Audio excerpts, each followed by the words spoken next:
إِنَّا نَحْنُ نَزَّلْنَا الذِّكْرَ وَإِنَّا لَهُ لَحَافِظُونَ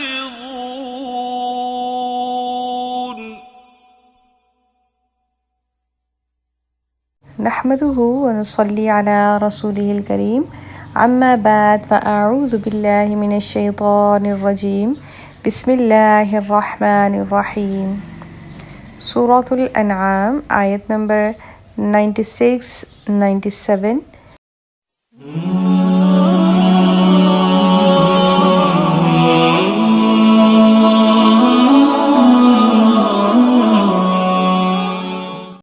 أعوذ بالله من الشيطان الرجيم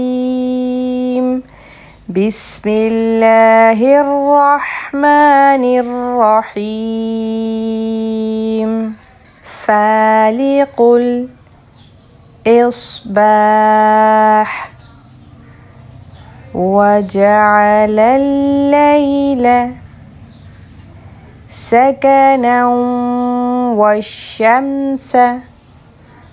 والقمر حسبانا ذلك تقدير العزيز العليم وهو الذي جعل لكم النجوم لتهتدوا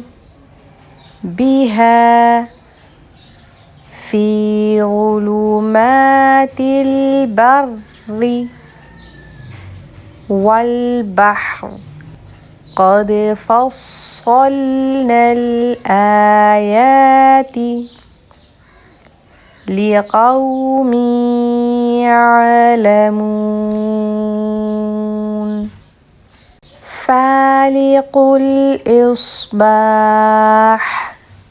وجعل الليل سكنا والشمس والقمر حسبانا ذلك تقدير العزيز العليم وهو الذي جعل لكم النجوم لتهتدوا بها في ظلمات البر والبحر قد فصلنا الآيات لقوم يعلمون